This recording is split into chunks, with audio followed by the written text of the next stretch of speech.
Welcome to J news. ముందుగా headlines చూద్దాం. తుంగభద్ర గేట్ల ప్రారంభోత్సవంలో పాల్గొన్న సీఎం చంద్రబాబు. ముగ్గురు సీఎంలు ఒకే వేదికపై రావడం చారిత్రాత్మకమన్న వ్యాఖ్య. గంగా కావేరి అనుసంధానంతో దేశ అభివృద్ధి సాధ్యమన్న అభిప్రాయం. రాష్ట్రాల సమన్వయంతో నీటి సమస్యలకు పరిష్కారం సాధ్యమన్న సీఎం. తుంగభద్ర సమస్యలకు శాశ్వత పరిష్కారం సాధిస్తామన్న రేవంత్. 33 గేట్ల పునరుద్ధరణతో రైతులకు దీర్ఘకాల ప్రయోజనమన్న సీఎం. 3 రాష్ట్రాల సమన్వయంతో సమస్యలు పరిష్కారం అవుతున్నాయన్న ఆశాభావం.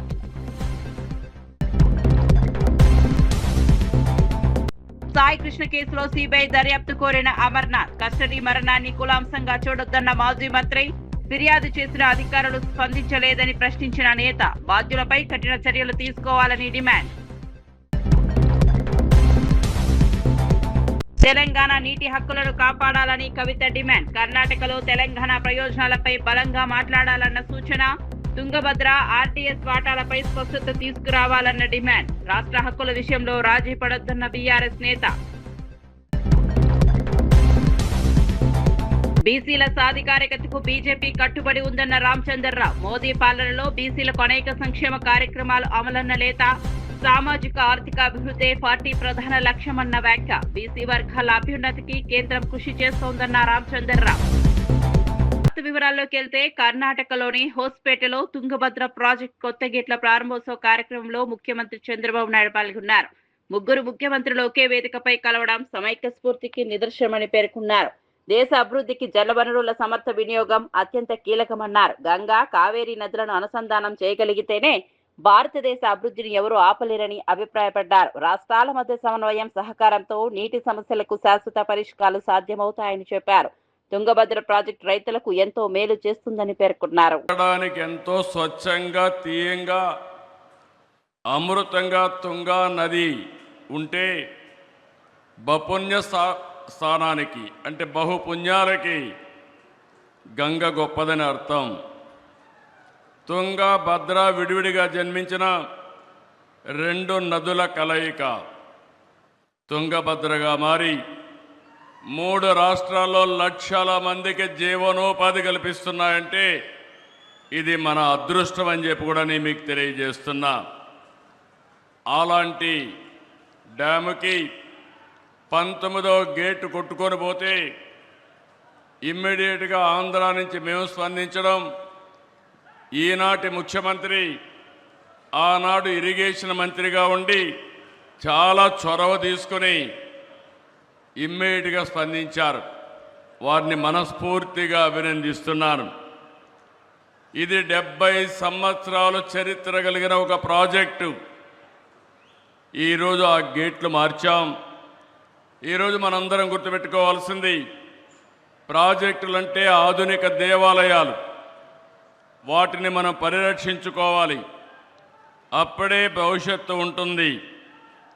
ప్రాజెక్ట్ తుంగభద్ర డ్యాం సమస్యల పరిష్కారానికి తెలంగాణ ప్రభుత్వం కట్టుబడి ఉందని ముఖ్యమంత్రి రేవంత్ రెడ్డి తెలిపారు. డ్యాంలోని 33 గేట్ల పునరుద్ధరణతో బళ్ళారి, అనంతపురం, కర్నూలు, పాలమూరు జిల్లాల రైతులకు దీర్ఘకాలిక ప్రయోజనం కలుగుతుందని చెప్పారు. కర్ణాటక, ఆంధ్రప్రదేశ్ ప్రభుత్వాలు కేంద్ర జలశక్తి శాఖ సమన్వయంతో సమస్యలకు శాశ్వత పరిష్కారం దొరుకుతుందని ఆశాభావం వ్యక్తం చేశారు. రైతుల నీటి అవసరాలను దృష్టిలో పెట్టుకుని చర్యలు తీసుకుంటున్నామని తెలిపారు. తుంగభద్ర ప్రాజెక్టు ప్రాంతీయ అభివృద్ధికి కీలకమని పేర్కొన్నారు.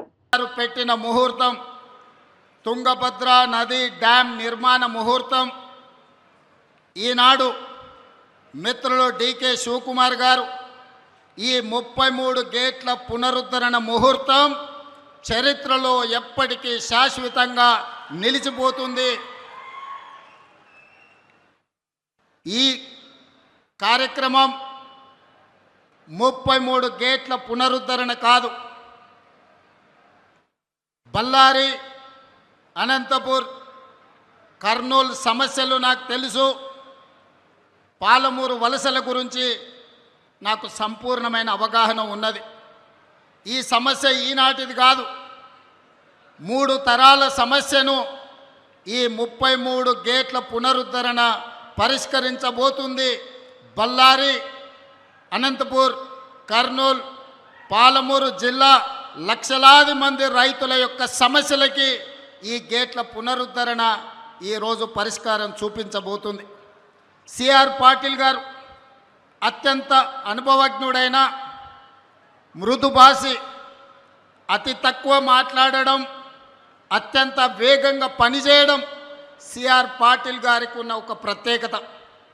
ప్రధానమంత్రి నరేంద్ర మోడీ నుంచి మొదలు పెడితే ఎవరైనా సిఆర్ పాటిల్ గారికి ఒక సమస్యను అప్పచెప్తే 100% ఆ సమస్యని పరిష్కరించి శాశ్వతంగా ఒక మార్గాన్ని చూపిస్తాడని సంపూర్ణంగా విశ్వసించే సిఆర్ పాటిల్ గారు ఈనాడు కేంద్ర జలశక్తి మంత్రిగా ఉండడం, ఆంధ్రప్రదేశ్, కర్ణాటక అండ్ తెలంగాణ సాగునీరు తాగునీరు యొక్క సమస్యలకు శాశ్వత పరిష్కారం దొరుకుతుందని ఈరోజు నేను సంపూర్ణంగా విశ్వసిస్తున్నా. మిత్రులారా, తుంగభద్ర ప్రాజెక్ట్ కొత్త గేట్ల ప్రారంభోత్సవ కార్యక్రమంలో కర్ణాటక సీఎం డీకే శివకుమార్ కీలక వ్యాఖ్యలు చేశారు. తాము చరిత్రను చదవడానికి కాదు, చరిత్రను సృష్టించడానికి వచ్చామని అన్నారు. AP CM Chandrababu Telangana CM Revanth రెడ్డితో కలిసి పనిచేయడం సంతోషంగా ఉందన్నారు.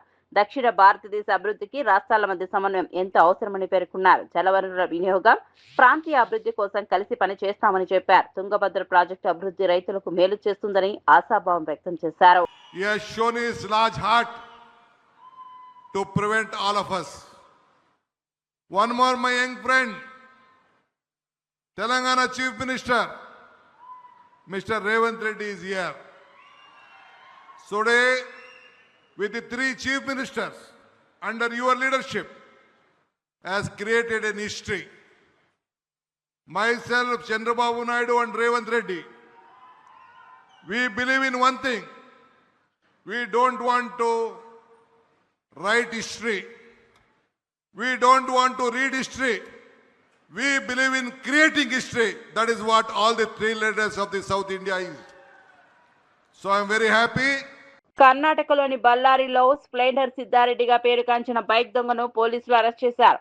ఆటో డ్రైవర్ గా పనిచేస్తున్న సిద్ధారెడ్డి హీరో స్ప్లెండర్ల బైకుల లాక్లకు చాకచక్యంగా తెరిచి దొంగతనాలకు పాల్పడేవాడని పోలీసులు తెలిపారు. బళ్ళారి, విజయనగర, చిత్రదుర్గ జిల్లాల్లో కేవలం ఈ మోడల్ బైక్లనే లక్ష్యంగా చేసుకునేవాడని వెల్లడించారు. నిందితుడి నుంచి భారీ సంఖ్యలో మోటార్ సైకిళ్లను స్వాధీనం చేసుకున్నారు. కేసుపై మరింత దర్యాప్తు కొనసాగుతోందని పోలీసులు తెలిపారు. ಈ ಅರೆಸ್ಟ್తో ಪಲು ಚೋರಿ ಕೇಸುಗಳು ಬೆಳಗುಲೋకి వచ్చే ಅವಕಾಶ ఉందన్నారు. ತುಂಬಾ ಅಚ್ಚುಕಟ್ಟಾಗಿ ಅದನ್ನ ಉಪಯೋಗಿಸಿಕೊಂಡು ಒಂದು ವ್ಯವಸ್ಥಿತವಾಗಿ ಒಂದು ಮೋಡಸ್ ಅನ್ನು ಫಾಲೋ ಮಾಡಿಕೊಂಡು ಕಳ್ಳತನ ಮಾಡಿರುವಂತ ಬೈಕ್ಗಳನ್ನು ಜನರಿಗೆ ನಂಬಿಸಿ ಮೋಸ ಮಾಡಿ ಇದು ಸೆಕೆಂಡ್ ಹ್ಯಾಂಡ್ ಸೇಲ್ ಮಾಡಿರುವಂತ ಬೈಕ್ ಅಂತ ಹೇಳಿಬಿಟ್ಟು ಅವರಿಗೆ ಒಂದು ಸಣ್ಣ ಅಮೌಂಟಿಗೆ 20 ರಿಂದ 25 ಸಾವಿರದ ಅಮೌಂಟಿಗೆ ಮಾರಾಟ ಮಾಡಿರುವಂತದ್ದು ನಮ್ಮ ತನಿಖೆಯಲ್ಲಿ ಕಂಡು ಬಂದಿದೆ. ಈಗಾಗಲೇ ಸುಮಾರು 41 ಬೈಕ್ಗಳನ್ನು ಕಳೆದ ಒಂದು ಕೆಲವು ದಿನದಲ್ಲಿ ಅವನನ್ನು ಆಲ್ರೆಡಿ ನಾವು ಜೆಸಿ ಕೊಟ್ಟು ಪೊಲೀಸ್ ಕಸ್ಟಡಿಯಲ್ಲಿ ತಗೊಂಡು ವಿಚಾರಣೆ ಮಾಡಿ 41 ಬೈಕ್ಗಳನ್ನು ಅವನಿಂದ ನಾವು ರಿಕವರಿ ಮಾಡಿರುವಂಥದ್ದಿದೆ. ಇದರಲ್ಲಿ ಇನ್ವಾಲ್ವ್ ಆಗಿರುವಂಥ ಆರೋಪಿಯ ಹೆಸರು ಸಿದ್ದಾರೆಡ್ಡಿ ಅಂತ ಹೇಳಿ. ಇವನು Avambavi first cross road Siddareddy alias splendour Siddareddy ಅಂತ ಹೇಳಿ.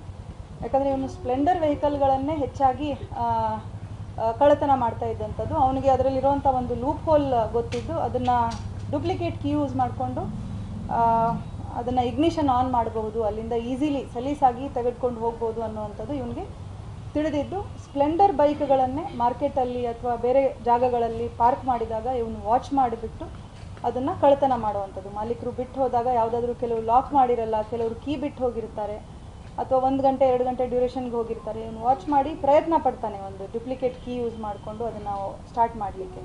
ಸ್ಟಾರ್ಟ್ ಆದ ತಕ್ಷಣ ಅದನ್ನು ತೊಗೊಂಡು ಹೋಗಿ ಮುಂದಿನ ಅವನ ಕಾರ್ಯಾಚರಣೆ ಆಗ್ತದೆ. ಹಳ್ಳಿ ಕಡೆ ಹೆಚ್ಚಾಗಿ ಅವನು ಟಾರ್ಗೆಟ್ ಮಾಡ್ತಾ ಇದ್ದಂಥದ್ದು ಹಳ್ಳಿ ರೈತರನ್ನ, ಹಾಗೆ ಆಂಧ್ರ ಕಡೆಗೆ ಕೂಡ ಸೇಲ್ ಮಾಡಿರೋವಂಥದ್ದಿದೆ. ಅವ್ರಿಗೆ ಸೆಕೆಂಡ್ ಹ್ಯಾಂಡ್ ಬೈಕ್ ಅಂತ ಹೇಳಿ 20 ರಿಂದ 25 ಸಾವಿರದವರೆಗೆ ಅದನ್ನು ಮಾರಾಟ ಮಾಡಿರೋವಂಥದ್ದು. ಹಾಗಾಗಿ ಯಾರೂ ಕೂಡ ಅವನನ್ನು ಸಂಶಯ ಪಟ್ಟಿರೋದಿಲ್ಲ, ಯಾಕಂದರೆ RC ಕಾರ್ಡ್ ಜೊತೆಗೇನೆ ಮಾರಾಟ ಮಾಡಿರೋವಂಥದ್ದು. సాయి కృష్ణ కస్టడీ మరణం కేసును సామాజిక వర్గాల అంశంగా చిత్రీకరించడం సరికాదని మాజీ మంత్రి గుడివాడ అమర్నాథ్ అన్నారు. పోలీస్ స్టేషన్లో చట్టాలను ఉల్లంఘించి ఒక వ్యక్తిని హింసించి చంపితే దానిపై నిజాలు బయటకు రావాలని డిమాండ్ చేశారు. సాయి కృష్ణ తల్లి ముందుగానే కమిషనరేట్తో ఫిర్యాదు చేసినా అధికారులు ఎందుకు స్పందించలేదని ప్రశ్నించారు. ఈ కేసులో పూర్తి వాస్తవాలు వెలుగులోకి రావాలంటే సిబిఐ దర్యాప్తు అవసరమని పేర్కొన్నారు. బాధ్యులపై కఠిన చర్యలు తీసుకోవాలని డిమాండ్ చేశారు. ప్రజల్లో ఉన్న అనుమానాలకు సమాధానం చెప్పాల్సిన బాధ్యత ప్రభుత్వంపై ఉందన్నారు. లేదా అనేటువంటి భయాన్ని ఈరోజు రాష్ట్రంలో పోలీస్ వ్యవస్థ సృష్టిస్తే రాష్ట్ర ప్రజలు ఏమైపోవాలి అనేటువంటిది ఈ సందర్భంగా అడుగుతా ఉన్నా. పైపెచ్చు దాని మీద చర్యలు తీసుకోవాల్సినటువంటి ముఖ్యమంత్రి చివరికి ఇష్యూని ఒక సామాజిక వర్గ ఇష్యూగా డైవర్ట్ చేసి దాని నుంచి తప్పించుకోవాలనేటువంటి ప్రయత్నం వారి మాటల్లో కనబడతా ఉంది. ఒక వ్యక్తిని కస్టడీలోకి తీసుకొని చిత్రహింసలు పెట్టి చంపి చివరికి బూడిద చేసి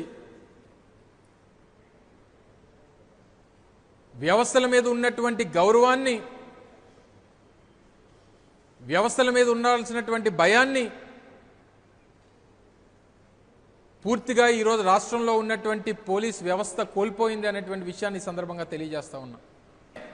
తప్పు చేసినటువంటి వారిని ఉన్నటువంటి వ్యవస్థల ద్వారా శిక్షించేటువంటి కార్యక్రమం వ్యవస్థలు చేసేటువంటి పని. ఎవరైనా తప్పు చేస్తే వాళ్ళని అదుపులో తీసుకునేటువంటి పని పోలీస్ శాఖ చేస్తుంది.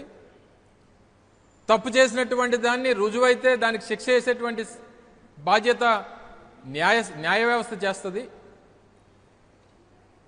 ఇది భారతదేశంలో ఉన్నటువంటి ఆ ప్రజాస్వామ్యం మనకి ఇచ్చినటువంటి ఆ వ్యవస్థల తాలూకా పని. కానీ ఆంధ్రప్రదేశ్ రాష్ట్రంలో మాత్రం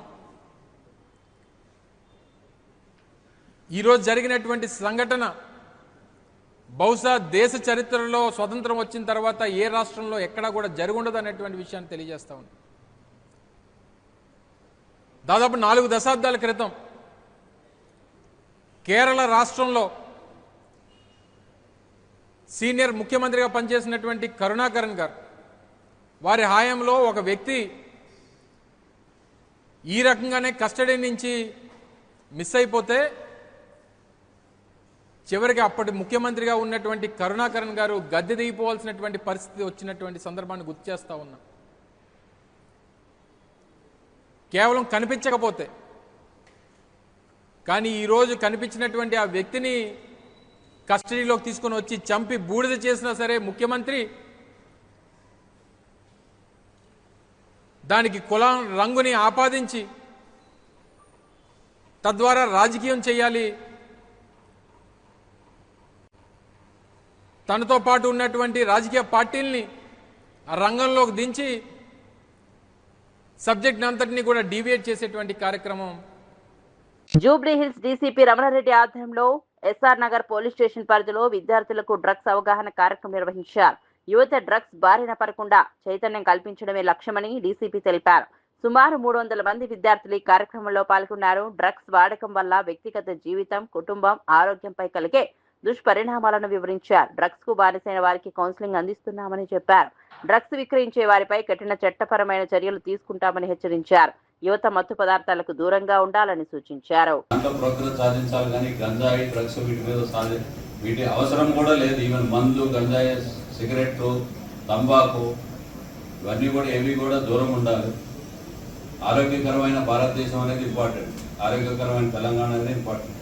దానిలో భాగంగా ఈ ఇంటర్నేషనల్ యాంటీ డ్రగ్ డే సందర్భంగా ఈ ప్రోగ్రామ్ ఏర్పాటు చేశాం. దీనిలో నాకు ఈ అవకాశం ఇచ్చినందుకు థ్యాంక్ యూ.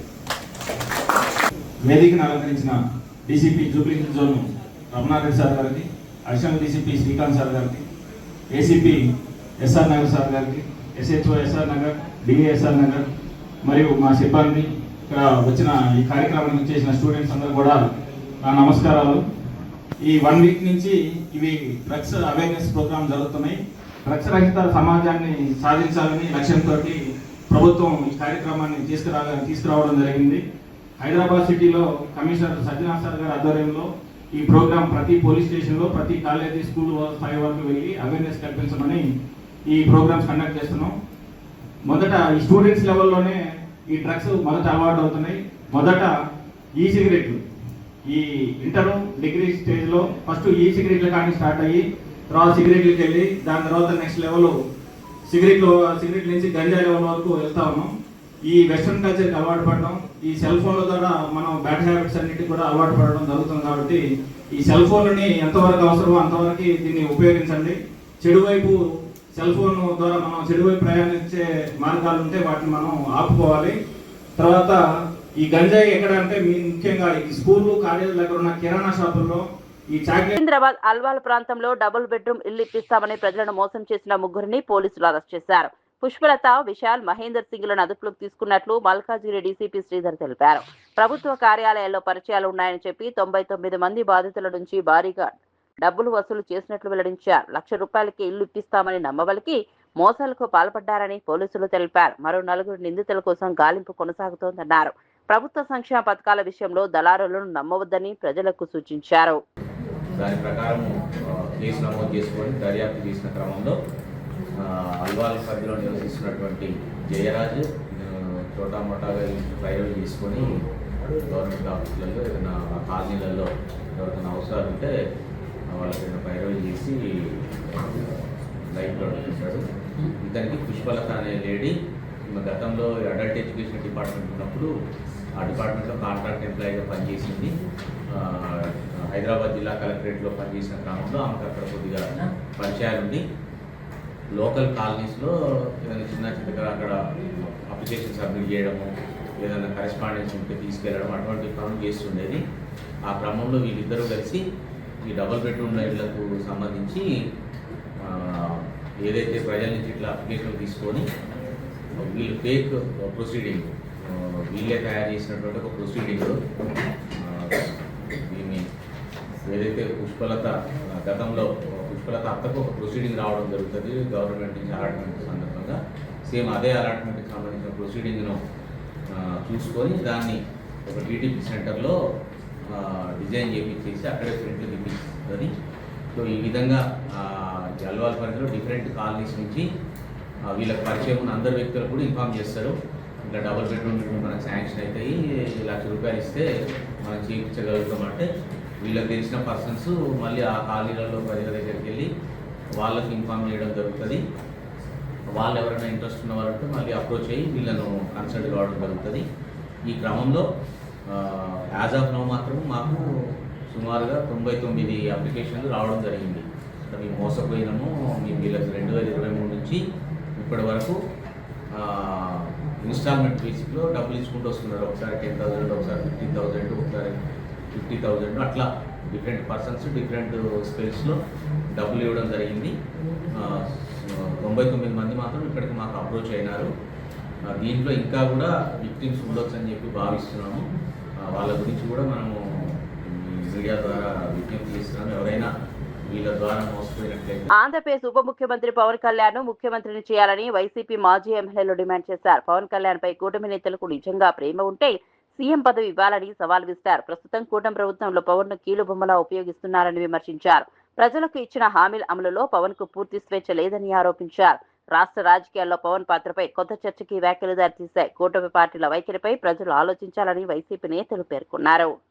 కాపులు సరదాగా ఒక సమావేశం నిర్వహించుకుంటే దీనిపై ఎన్నో బయటికి తీస్తున్నారంటూ కూడా ఆరోపించారు. ముఖ్యంగా పవన్ కళ్యాణ్ ను 15 సంవత్సరాలు 16 సంవత్సరాలు రాజకీయంలో తిరిగిన పవన్ కళ్యాణ్ ను కీలుబొమ్మగా ఆడుకుంటున్నారే తప్ప ఆయన్ను ముఖ్యమంత్రి చెయ్యరు, దమ్ముంటే చేయండి అన్న విధంగా వైసీపీ నేతలు మాట్లాడుకొచ్చారు. జక్కంపూడి రాజా ప్రధానంగా ఈ విషయంలో పవన్ కళ్యాణ్ ని సీఎం చేయండి అంటూ పేర్కొన్నారు. ఒకసారి మాట్లాడుతున్నారు జక్కంపూడి రాజా, చూద్దాం. ముఖ్యమంత్రి అయ్యారు, నిజంగానే మీకు అంత ఆయన మీద ప్రేమ ఉంటే ఆయన ముఖ్యమంత్రి అవకాశం ఇవ్వచ్చు కదా. ఇప్పటికి దాదాపుగా 14 ఏళ్ళు 16 ఏళ్ళు నా అంత సీనియర్ లేరని చెప్పుకుంటున్నారు. మీరు వెనకాలండి ఆయన డైరెక్షన్ ఇచ్చి నడిపించవచ్చు కదా. కేవలం ఎంతసేపు ఉన్నా కూడా రాజకీయంగా లబ్ధి పొందడం కోసం పవన్ కళ్యాణ్ గారిని ఒక కీలు బొమ్మ కింద ఆట ఆడుకోవడానికి, ఆయన స్వప్రయోజనం కోసం ఉపయోగించుకోవడానికి తప్పితే ఈ రాష్ట్రంలో ఉన్నటువంటి కాపులకు మాత్రం చంద్రబాబు నాయుడు గారు ఏ రోజు. హైదరాబాద్ లో TPCC working president Jaggareddy SIR vigilance drive ను ప్రారంభించారు. ప్రతి ఓటును కాపాడాల్సిన బాధ్యత కాంగ్రెస్ కార్యకర్తలపై ఉందని పిలుపునిచ్చారు. ఓటర్ల జాబితాలో అక్రమాలను అడ్డుకోవాలంటే అప్రమత్తంగా ఉండాలని సూచించారు. ప్రజాస్వామ్య పరిరక్షణలో ప్రతి ఓటు కీలకమని పేర్కొన్నారు. దేశంలో అధికార దుర్వినియోగాన్ని ఎదుర్కొనే నాయకత్వం రాహుల్ గాంధీనేనని అభిప్రాయపడ్డారు.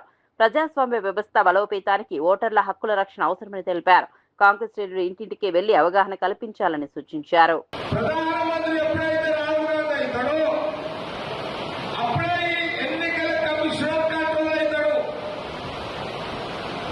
ప్రతిపక్ష నాయకుడుగా ఇప్పుడు రాహుల్ గాంధీ గారు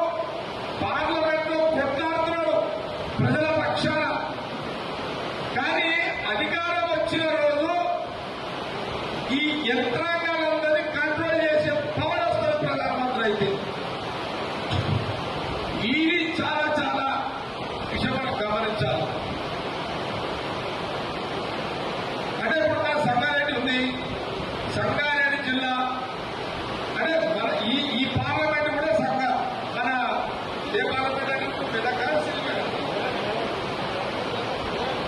ఈ మెదక్ పార్లమెంట్ కాంగ్రెస్ ఎంపీ గెలవాలి. వచ్చే ఎన్నికల్లో జయరాబాద్ సురేష్ శెట్కార్ ఎట్లయితే గెలిచిండో మళ్ళీ అక్కడ శెట్కార్ గెలవాలి, ఇక్కడ కాంగ్రెస్ ఎంపీ గెలవాలి. గెలిస్తేనే ఇట్లా 300 సీట్లు కాంగ్రెస్ ఎంపీలు వస్తే ఈ దేశానికి రాహుల్ గాంధీ ప్రధానమంత్రి అవుతాడు.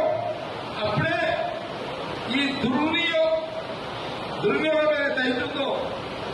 BRS working president KTR party కార్యకర్తలకు కీలక హామీ ఇచ్చారు. తెలంగాణ రాష్ట్ర నిర్మాణం అభివృద్ధిపై దృష్టి పెట్టే క్రమంలో కార్యకర్తలకు రావాల్సిన గౌరవం, అవకాశాలు పూర్తిగా కల్పించలేకపోయామని అంగీకరించారు. ప్రభుత్వ నిర్వహణపై ఎక్కువ దృష్టి పెట్టడంతో పార్టీని కొంతవరకు విస్మరించామని పేర్కొన్నారు.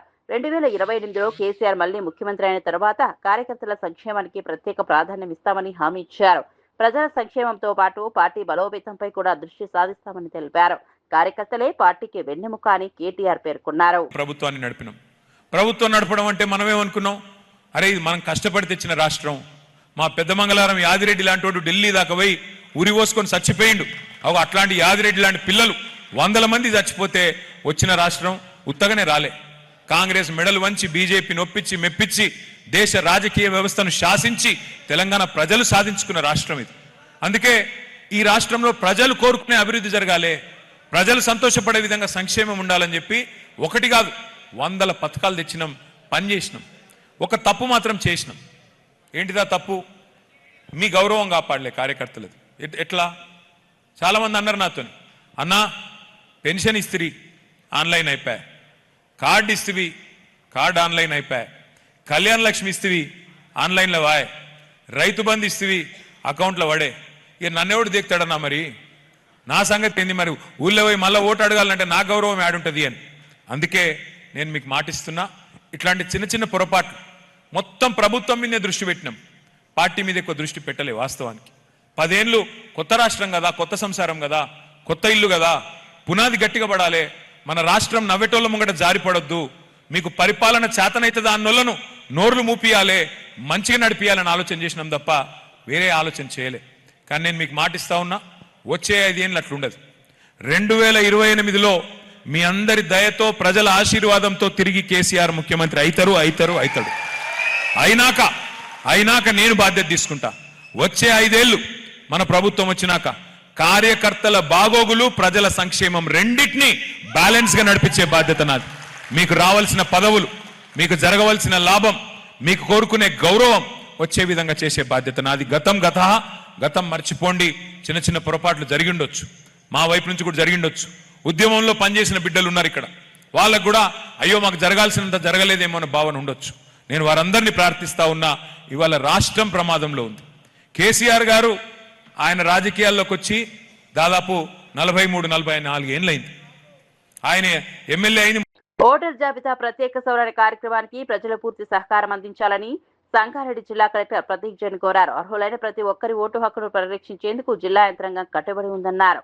ఎస్ఎస్ఆర్ కార్యక్రమంపై అవగాహన కల్పించేందుకు సంగారెడ్డిలో ప్రత్యేక టూకే రన్ నిర్వహించారు. కలెక్టరేట్ నుంచి ఐబీ గెస్ట్ హౌస్ వరకు జరిగిన ఈ కార్యక్రమంలో అధికారులు, ప్రజలు పాల్గొన్నారు. ఓటర్ల వివరాల సవరణ, నమోదు కార్యక్రమంలో ప్రక్రియలో ప్రజలు చురుగ్గా పాల్గొనాలని సూచించారు. ప్రజాస్వామ్య బలోపేతానికి ప్రతి ఓటు విలువైనదని పేర్కొన్నారు. కోసం ఒక ఫామ్ ఇస్తాము. దాంట్లో మీ పేరు తప్పు పడినా, మీ తల్లిదండ్రి పేరు తప్పు పడినా, మీ ఏజ్ తప్పు పడినా అది కూడా సవరించుకోవచ్చు. అసలు 2000 ఉన్న ఓటర్కి ఎట్లా లింక్ అయి ఉన్నాడో, ఎట్లా తమ్ముడు అవుతారా, అన్న అవుతారా, కొడుకు అవుతారా, అలాగా మ్యాప్ చేసి మనము వస్తున్నాము. మీరు దయచేసి దాంతో ఫస్ట్ ఆఫ్ ఆల్ బిఎల్ఓస్కి సమ్మానించండి, వారితోటి సహకరించండి. అర్హులైన ఓటర్ మన సంగారెడ్డి జిల్లాలో ఉంటే ఆల్మోస్ట్ 14 lakh ఓటర్స్ ఉన్నారు ఇప్పటికీ. వారు మన వాళ్ళు ఉంటే డూప్లికేట్ ఓట్ కాకుండా ఉంటే వారి ఓట్ హక్కు కాపాడుకోవడం మన అందరిది బాధ్యత. మన మొత్తం యంత్రాంగం, రెవెన్యూ యంత్రాంగం, పిఆర్, ఆడిట్ యంత్రాంగం, పంచాయత్ సెక్రటరీస్, బిఎల్ఓస్ అందరూ ఈ పనిలో ఉంటారు. వారితో పాటు మన పోలీస్ వారు కూడా ప్రొటెక్షన్ ఇస్తున్నారు. కొంత ఏరియాలో అపోహాలు వచ్చి ఆ ఫాల్స్ న్యూస్కి మీరు గురి కాకుండా this is just an exercise to purify our voter list. మీరు మా ఓటర్ అయితే ఖచ్చితంగా మీ ఓట్ మేము కాపాడుతాము అని ఒక భరోసా ఇవ్వడానికి మీతోటి మాట్లాడుతున్నాము. రంగారెడ్డి జిల్లా మదీనాగూడలో బీసీ కుల సంఘాల నాయకులతో నిర్వహించిన సమావేశంలో బీజేపీ తెలంగాణ రాష్ట్ర అధ్యక్షుడు ఎన్ రామచంద్రరావు పాల్గొన్నారు. ప్రధాని నరేంద్ర మోదీ 12 ఏళ్ల పాలనలో దేశం సాధించిన అభివృద్ధి, బీసీల సంక్షేమం కోసం కేంద్ర ప్రభుత్వం చేపట్టిన కార్యక్రమాలను వివరించారు. బీసీ వర్గాల సామాజిక, ఆర్థిక, రాజకీయ సాధికారతకు భారతీయ జనతా పార్టీ కట్టుబడి ఉందని స్పష్టం చేశారు. కేంద్ర ప్రభుత్వం అమలు చేస్తున్న సంక్షేమ పథకాల ప్రయోజనాలను ప్రజలకు వివరించారు. బీసీ వర్గాల అభ్యున్నతే పార్టీ లక్ష్యమని పేర్కొన్నారు. సమావేశంలో బీజేపీ, ఓబీసీ మోర్చా నాయకులు, బీసీ సంఘాల ప్రతినిధులు పాల్గొన్నారు. నరేంద్ర మోదీ గారు ఇవన్నీ కూడా రేపు ప్రజలకు తెలియాల్సిన అవసరం ఉంది. నేను కోరుతా ఉన్నాను, నరేంద్ర మోదీ గారు చేసినటువంటి యొక్క పనులన్నీ కూడా ప్రజల దాకా వెళ్ళాలి. త్వరలోనే హైదరాబాద్, మల్కాజ్గిరి, సైబరాబాద్ కార్పొరేషన్ ఎలక్షన్ రాబోతా ఉన్నాయి.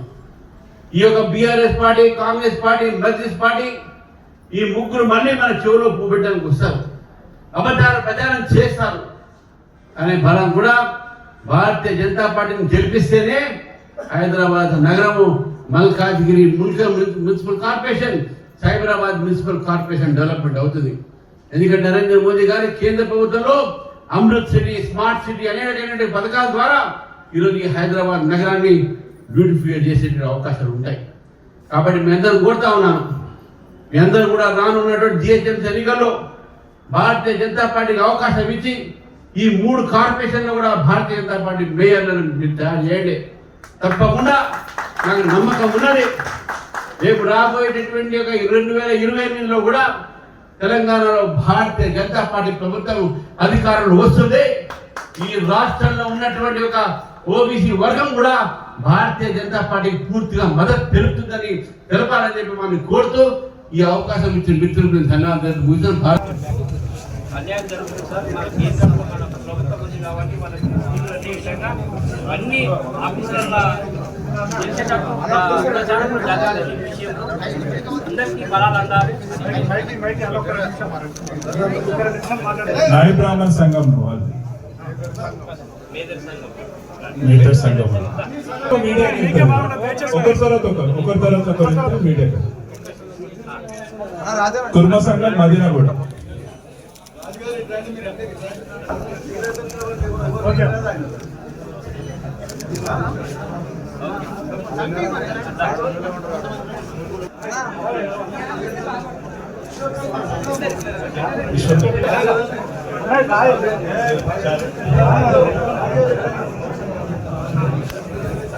గౌడ్ సంఘం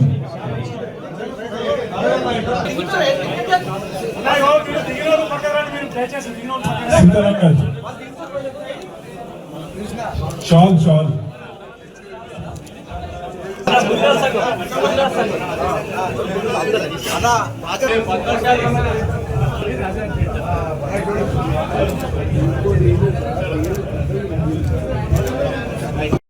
మరిన్ని అప్డేట్స్ కోసం చూస్తూనే ఉండండి.